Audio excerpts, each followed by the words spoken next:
Hello, shiny crafty people, and welcome back to the channel. I'm Tim Totten. Today, I'm going to show you how to make this fun mask that one of my viewers sent in asking me if I could recreate something she had found in Korea.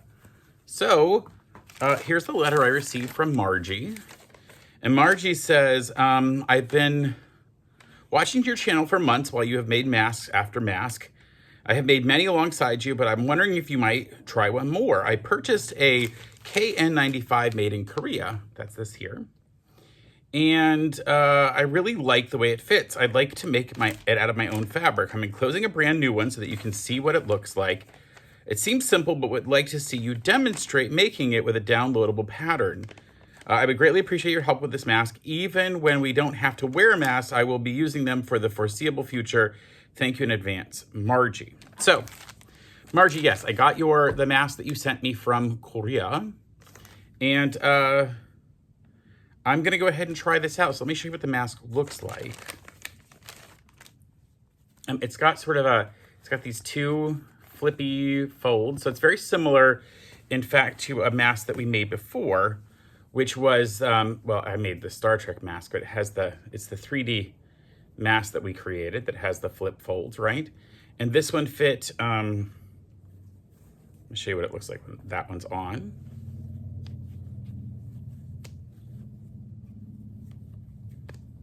So it has a similar feel to it. The difference is this one uses this sort of a little more pointy design, and this one is more rounded. Also on the back, the difference is this one hooks in on the sides here. So it gets it's very much a fold in this way. And then this one just only connects at the edges, and it makes it a little different. Definitely a little bit different. I do actually like this mask because it gives a little bit bigger coverage. I have a pretty big face, so. And what I found with this mask, even more than the 3D mask, is that it gives a lot of room inside for my mouth. In fact, it's not touching, it touches here and here, but nothing in the middle. Even at my chin, like I'm sticking my tongue out right now. Can you tell? And it's not touching the front of it. So this mask is actually very nice for that purpose. Now, some of that may be the material that they used is this sort of, hefty kind of that disposable stuff. So you'd have to maybe starch your own material if you wanted it. The version that I made so far, and you'll see how it has a similar feel. I didn't put a nose wire in this one, but I will in the one I'm going to demonstrate to you. It does something similar. And I put extra long ears on mine, and I'll add toggles. But again, it's only touching me here and here, and at my nose and right at my chin. So yeah, it gives a lot of space. So why don't we go ahead and get started and try out this fun style mask that is inspired by a Korean KN95 mask. Why don't you come down to the cutting table and I'll show you what we need to get going. All right, so to make my version of this particular mask, you're gonna need a couple things. First, you're gonna need some fabric. I'm choosing this really lovely sort of wave pattern fabric that I bought off of a website, and it came in a couple different colors, like the three colors came together. I'm just gonna use the black version. You're gonna need some elastic. I'm using this black elastic, and I'm gonna use some toggles to adjust the size of the elastic for me for comfort. And I bought these, I'll put the link in the description below. I'm also gonna use some flexible tie. This is garden tie from the Dollar Tree. And I use this for all of my nose wires. It's soft, it's got a nice soft edge around the wire, and I can slip it in and out, and I'll show you how to do that as we get moving along. I'm also gonna need my template. Now I've made the template out of acrylic, and you can actually buy this on our website. There'll be a link in the description below, but we also have a printed template version of this that you can also find in the link below. So you don't actually have to buy the template unless you just know you're gonna make 100 of these and you wanna buy a template. So they're available. My company with the laser cutter makes these. This is the prototype. So the next one will have a few more marks on it, and it'll also have some writing, so you'll be able to tell which one it's for. I'm gonna get a couple cutting implements. I don't actually need something to like a grid. I'm gonna use the acrylic template and cut around it with my rotary cutter, but you could also mark it and cut it with scissors. So our first step is gonna be to get our fabric prepped. Oh, and I also have my trusty steam iron here for pressing. Ooh, I like that. All right, let's go ahead and start cutting some things out. And the way I'm gonna do that is I need to cut out 2 of these full size, and then you'll see there's a line on here. You see that line that's along there? That's the smaller size for the little flaps. So I'm gonna cut 4 of those, 2 sets, and I'll double them over. So what I wanna do with this material is go ahead and fold it the opposite direction so that it's wrong side out. And it's folded in half. And I'm very fortunate that it just happens to be the right size here. So I'm just gonna cut one out completely this way. And you know, you can sort of, if you mark it and cut, that's perfectly fine. I'm gonna go ahead and cut with my rotary cutter right along that top piece and then get the excess off of here so that I have less to work with. And then that allows me to very easily move this around. Now there are some cutting mats that are on like a turntable. And that would be totally cool because it'd be a lot easier to cut this thing. Do it the right way that's comfortable for you. So I just cut that out myself that way, but you know, you can do it in the way that's more comfortable for you. So that's 2 pieces. That'll be our front and our back. So that'll be the front and the back here. Now you could easily, if you wanted to make this something that you could put a filter in, you could cut a bigger piece and cut it a little bit bigger here and make it to where you had 2 folding pieces that went over and would give you like a pocket to put into. This material is pretty thick, and honestly, I'm not as worried about getting one that has a filter pocket in it. It's not as big a deal for me. Or you could just cut a whole other piece and add another layer, and then you would get 3 layers right in front of your face. Next, we're going to cut this particular shape right here. Now this shape, this line, is exactly the same shape as the top piece. So if I come in here and cut, I should do it this way. If I cut just the top arc, okay? I'm going to cut just the top arc. Okay? Then I can move that line up to match it. Now the line matches, and then I can cut the rest. Now you have to figure out what's the best way for you to do this. I'm going to turn this around a little bit, make sure all my fabric still stays together. Put my line on that, make sure I get my line in the exact same position to line it up.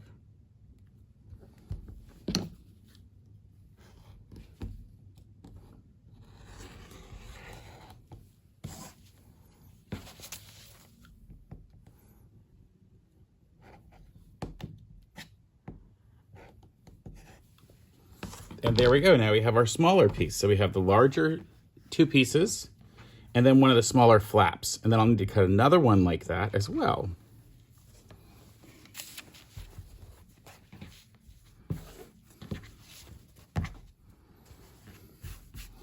And again, for me, the best way to do this is to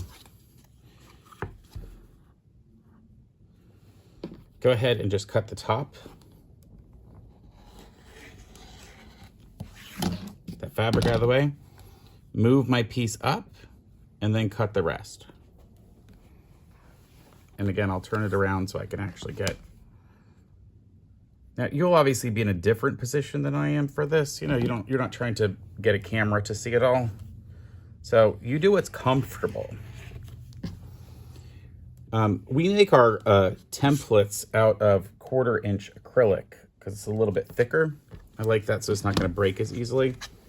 But what that means is sometimes your blade may not be wide enough, you know, to go through it if you're using a smaller blade. So we want to make sure that we don't try to cut this side. You always want to be cutting with your blade against this way. You don't want to try to cut this because you might not get enough material. Now you will notice that these are a little bit different. See how, depending on which way you turn it, either it's wider at the bottom or at the top, wider at the bottom, at the top. This is the part, we want the less wide side. So if you measure between these 2 points and these 2 points, they would be different. This would be a little bit skinnier than this one. This is the top. Here is going to be the top. Because what you want to have happen is you want that space to come in as you sew them together. We'll show you what that means in a minute. All right, it's time now to go ahead and sew these 2 pieces, just the top edge of each of these 2 pieces, because then these get turned inside out here, and we just have to sew this section right here. Let's go over to the sewing machine. I'll show you what that looks like. All right, remember these look a little bit different. See, you know, they look a little bit like this is the wider section here on this side. So that's the side I'm going to sew on, and I'm going to sew about from the halfway point between those 2 points to the halfway point down here. I'm using a 1/4 inch seam allowance.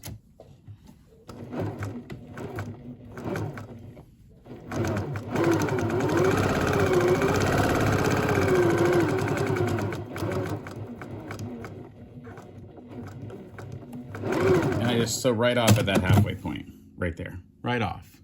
I'll do the same thing on the other side, make sure I'm doing it at the wider of the 2. So if you were looking at it straight up, it would be the one that's higher of the 2. Go from that halfway point. Now you'll notice I'm curving that just a little bit, and that's perfectly fine. And you'll see why when we put the whole thing together, why that works. All right, so now I've gotten those 2 pieces done. Now I'm gonna go over and iron these things open. Basically what I'm gonna do is I'm gonna right now take my hand and turn them inside out, and I'm gonna use my finger to push. So I'm gonna push all of this open. See, I got my finger underneath there, and I just sort of finger press it open.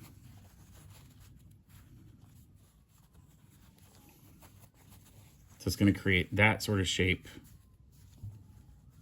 All right, let's go over to the iron and press this. All right, here they are. So I have gone ahead and done that. Now you could use something to turn this with if you wanted. I don't feel like I need that. I'm gonna tell you why, because it's not a hefty curve, and my finger did a pretty good job of getting in there. Give it a little love, a little press love. Okay, same thing with the other one. I'm gonna come over here, and again, I wanna turn this completely inside out, right? So you'll see that seam's gotta go out, and I'm just gonna push it with my fingers. So I'm gonna put my finger in there and just finger press it out. Now, if you don't have strong enough fingers, definitely use some kind of a point turner. Not a pair of scissors, not a pen or something sharp. You can use a very thick, heavy knitting needle if you need to, a crochet hook, a pair of a chopstick from a set of chopsticks is really good. As long as it doesn't have a real sharp point. Just cannot have a sharp point. Okay, press that down. And see what that's done is that given us our 2 flaps. Now I have to figure out if I want to put a nose wire, and I told you I want to put this nose wire in. Now the interesting thing about this particular design is that it puts the nose wire pretty deep in. And in fact, when I put this on my face, this comes up above my nose. So I don't want to put it directly in, you know, too far down. So in fact, I'm going to take a section. See, I've cut a piece of nose wire about 3 inches long. And I'm gonna mark on my fabric here that I wanna put a space in there. Now this wire is not gonna come out. This will not be removable. So in fact, I'm gonna stitch a line down, and a line down, and then I'm gonna put my wire in. Let's go back over to the sewing machine, and I'll show you what we're gonna do for that. All right, so this is the non-stitched edge, or this is the stitched edge, and this is the open edge over here. And so what I want to do is I want to stitch on a 3 inch, or more than a 3 inch piece. So I'm gonna fold this in half so I can find the middle, because I want to be pretty even with it. And I can put a pin in there to mark the middle if I need to. Just give me a mark where the middle is, and I can sort of eyeball where this is gonna go. Perfect. So I'll put another pin. Now this is going on your nose. You're not gonna breathe through it, so I'm not as worried about whether or not the pin is gonna poke a hole in anything because I'm not breathing. I'm breathing down here, not up at this top end. So I just put a couple pins to mark where that needs to go. Now you could draw all this out with chalk or something if you wanted to. I'm not as worried about it because I don't think it's going to be that big of a deal for me. And then I know I want to go in about a 1/2 inch to start sewing. So I can use the mark on my machine. There's back here, there's a throat plate that shows marks, and I can use that. So I'm going to use about that 1/2 inch mark down.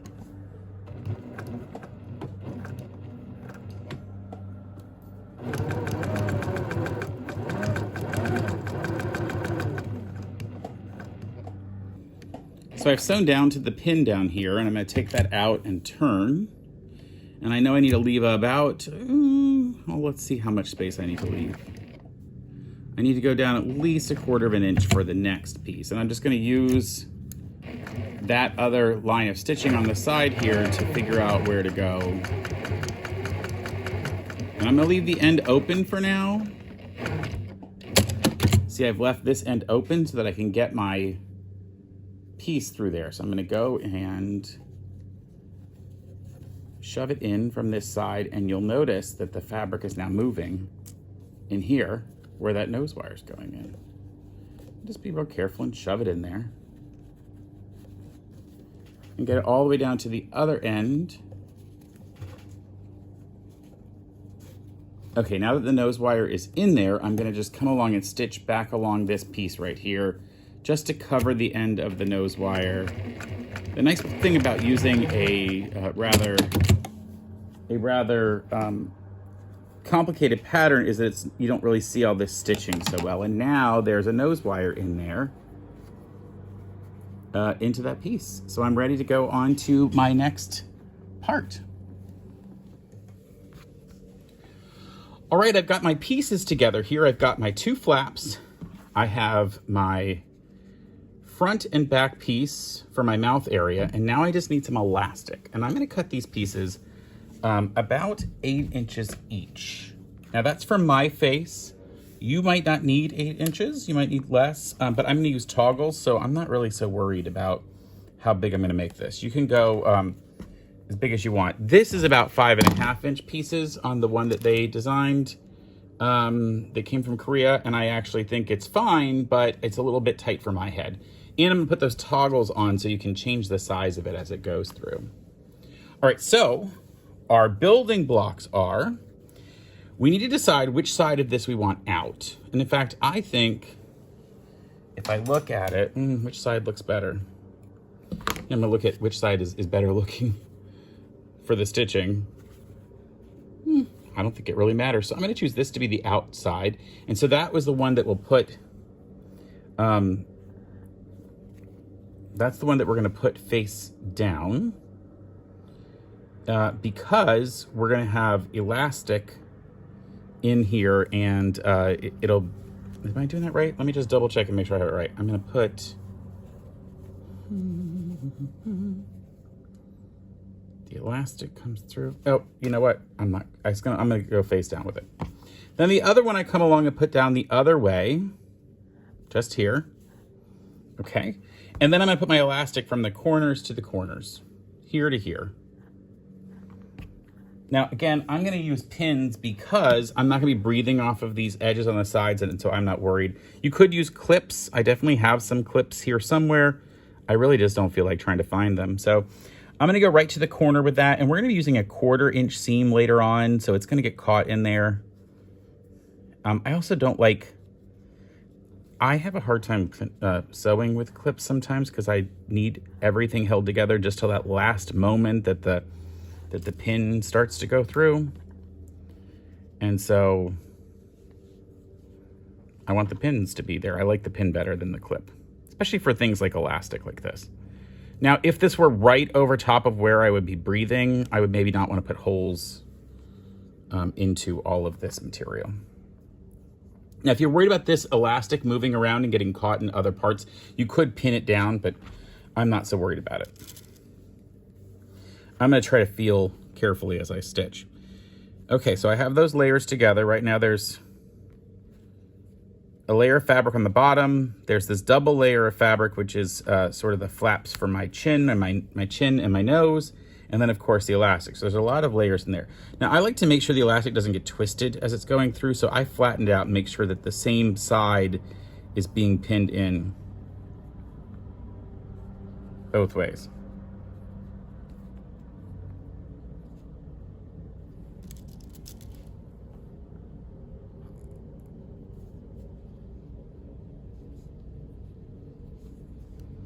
And then we take this fabric, put it right across the top, and then we'll pin that. And once we pin that in place, it's time to go to the sewing machine. So I built my unit here to be stitched.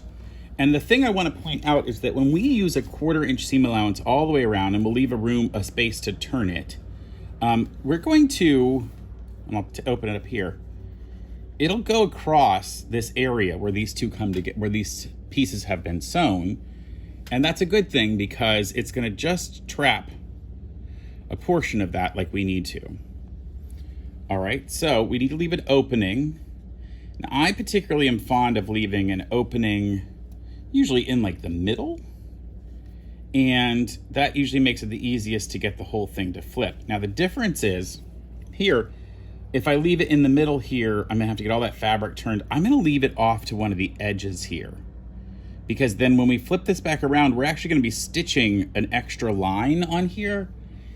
And it means that we won't have to, it means that we can, when we flip that extra line in there, it'll all get caught in there and it's not as easy to see. So I'm going to come in and stitch, and I'm going to actually make a mark at the 2-inch mark where it needs to turn. I'm going to go to my machine and do over to my table and do that. So pardon me for just a moment as I step out of your view. I've used a pin there to mark that 2-inch point. And that's where I'll start. Just using a 1/4 inch seam allowance.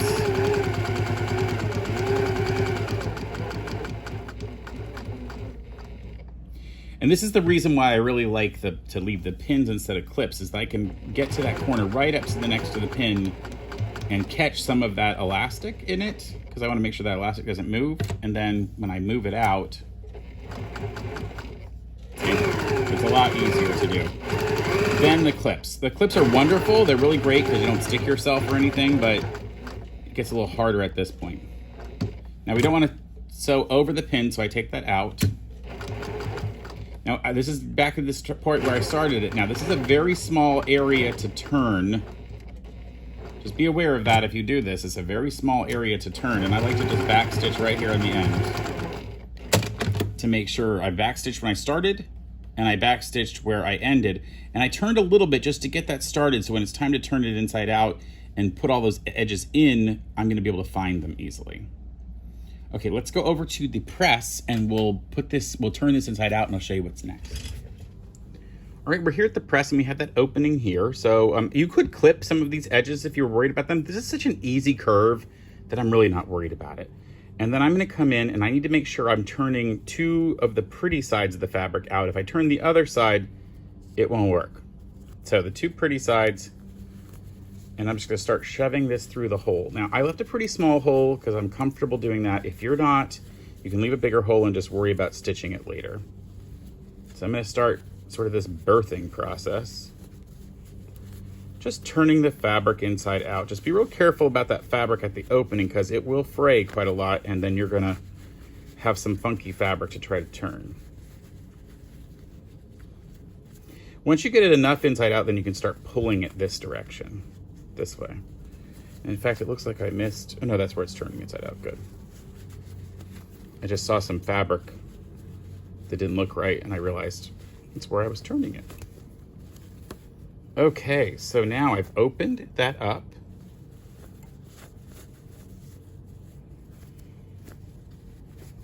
And I have that area here where I'm going to have to turn all those fabrics back inside, right?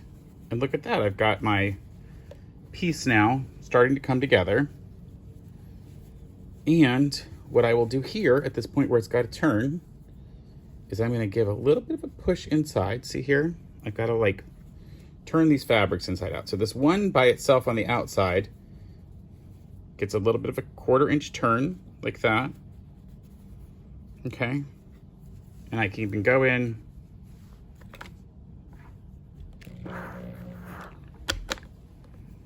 and then turn that inside.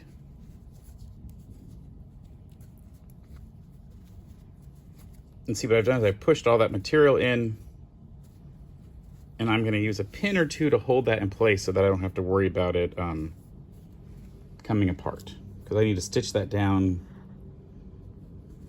in just a minute. So I'll put a pin through both of those. So that's gotten all of our turn done, and then we can work on the rest of it. So what I want to do is I want to come in and kind of just make sure all of this is pushed out. Just using my fingers in there to get these seams open. Especially in here where that elastic is. I'm gonna really pull those corners out. And then you're gonna see how these parts come together. See here how they kind of come across one another? Let me go to my iron and press this close. Now be careful, you have that nose wire in there, so if you're worried about it melting at all or your elastic at all, just be careful. I'm not so worried about it. I use a material that I've tried many times and it works just fine. There's no concern about it. All right, so that's our piece.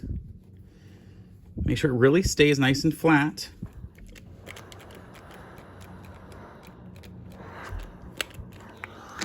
Now it'll be easier to show you on the mask that they created. They have these little tucks, well, they're not really stitched, theirs are like heat pressed. I stitched them on this one. You'll see here, I stitched, see the lines that I stitched? So what I did is I measured 2 inches over from the corner where that elastic comes out, 2 inches over, and just put a pin. So we'll do that on here. I'll measure 2 inches over from that point and put a pin. Now you could just put a chalk mark if you didn't want to put a pin in it. I'm just putting a pin at the very corner edge. Again, not anywhere that I'm going to be breathing through. But you can figure out whatever way you want to mark that with. And you could mark that with a clip. If you're using clips on this one, no problem. That would actually work fine.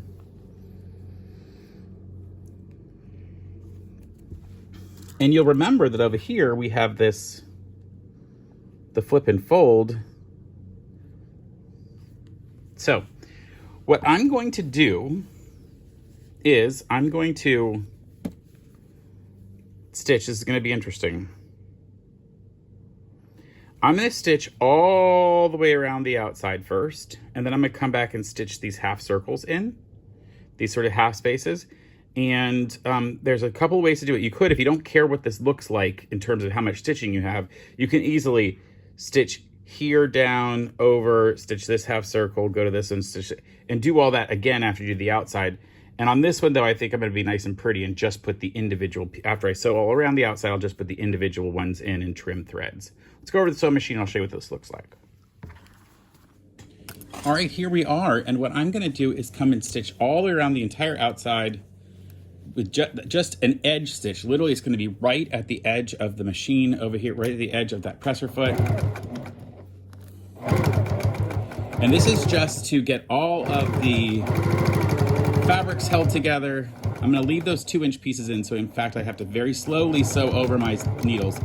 You probably, my pins, I mean, you probably shouldn't put those marks in until after you've done the top stitching. So this is another case of do as I say and not as I do. You'll notice that I'm just top stitching right along. It's an edge stitch. It's really easy to do. Again, I'm being very careful over the pins. I'm also wearing protective eyewear.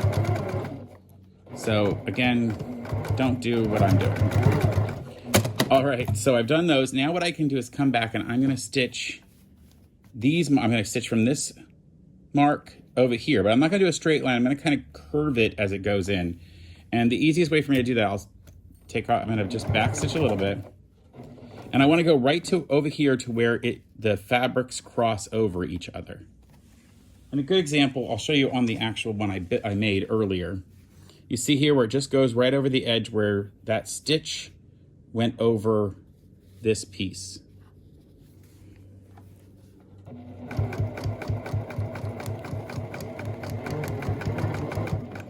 Now I'm just going to leave the fabric in, come down to the next part where it comes over and do the same thing. Just curve it take my pin out, but I can see where that was meant to be and give it a back stitch so that it's held in. And now you'll notice that it created this fold here. So rather than like on this end, it's just wide open, it's not quite as much of a fold. Over here, it has that stitch to kind of hold it open. So I'll do the same thing on the other end. I'll start at the 2-inch mark.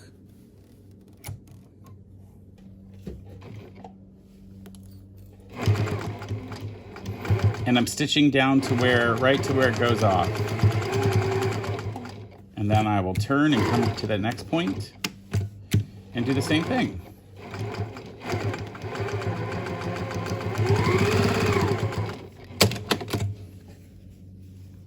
So I have literally sewn from this point to here, come up and to that point and stitched off. From this point down to here, down over, and stitched off to create that shape. Now the last thing I'm going to do is add the toggles to the end of this. And I call them toggles. You could call it, they're actually called cord locks on this package that I bought, oh my goodness, like a year ago. And I'll use just black ones on here. Actually, I'll use white ones for now. I think it'll be easier for you to see. And I might like the white ones. I like contrast. So I'm going to use 2 of these little things. See these 2 little things?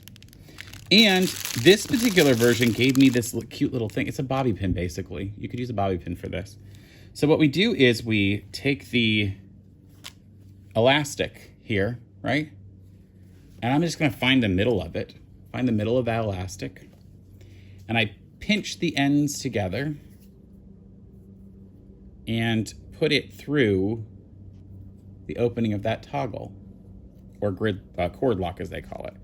And I pull that down onto the elastic this way. See, it's now on the elastic. And I can take that piece out. Now I've got, and I do the same on the other side. I just use the weight of the mask to find the middle, pinch it in half, put it through the cord lock and pull that down. Bam. So now I've got cord locks on each end of the mask. And there's the finished mask, and you'll see the side with the nose wire right there. The chin side looks pretty good. I'm gonna show you what this looks like on. So I open it up and I'm gonna get it to fit. And I have to tell you, I'm looking at the screen for a second just to see how this goes on. The nose wire actually fits really well above my nostrils, so it kind of lets me tighten it in right around my nostrils and goes up a little more. I like my glasses to be able to fit over that. I'm not getting any fogging whatsoever, which is really great. And the only real areas that are pushing are here against my chin, or my cheeks, my nose, and my chin down here. And my tongue is sticking out. I can just touch the front with my tongue if I really push out. You know, so if I really, really push, but otherwise I got plenty of room and I don't feel gagged at all. So Margie, thank you for giving me this great design based upon inspired by this Korean disposable mask. So let me give you some ratings for this mask. Out of ease of making it, there's not really that much difficulty here because it's the same stuff we've been doing for over a year now. It's some 1/4-inch seam allowances. It does have a little bit, funky shape to the design. So you do have to, either use the acrylic one or make a paper version. If you're doing a paper version, I would go ahead and cut the small piece out separately. So just get 2 of them, print 2, and you'll get 2 of them. So from that perspective, I'm going to give this an 8 out of 10 on ease to make. It's not the easiest one we've ever made, but it's certainly not that hard to do. If you can do basic 1/4-inch seam allowances, you can do this. In terms of comfort, I have to tell you, it's actually pretty good. This is a really tight fitting mask. I don't have any air coming out anywhere around it, so I'm having to really breathe through it. But it does not touching my lips, and it's not touching the bottom of my nose really. So I don't feel like I'm crushed in this thing like I do in some masks. So I can tell you, for that perspective, I'm going to give this a 9 out of 10 for comfort. The only thing is it might not be terribly comfortable for a long, long time unless you just get used to this sort of tightness around here. So there's that. Then let's see. The last thing is how efficient it is and efficacy. Ooh, I gotta tell you, I feel like it's pretty efficient. I am not fogging up my glasses at all. Because I added the toggles, I can really make this fit my face really well. And it really feels sealed very well all around. In fact, even more so than the way the 3D mask that I made fit. So from that perspective, I gotta tell you, I'm gonna give it a 9 out of 10 for efficacy, in my opinion. All right, that has been this really cute mask that was brought to me by Margie Harrison. Thank you so much. Thank you, Margie. And thank you for sending me a sample, and thank you for inspiring another mask video. It turns out I'm making this August 1st, 2021. And unfortunately, it seems like we still have things that we need to wear masks for. And in fact, I know some people have decided they're wearing masks for the rest of their life when it's cold season or flu season or other times. So if you're gonna wear a mask anyway, why don't you make one that fits really well and is quite comfortable? All right, that's everything for our mask video for today. Please like this video, just put a little thumbs up on it. It helps so much for other people to see it. It really does show up in their feeds more if you like it and if you're subscribed. And until next time, my friends, please stay crafty. Bye for now. I can't believe it's better than the 3D mask I made. Whew.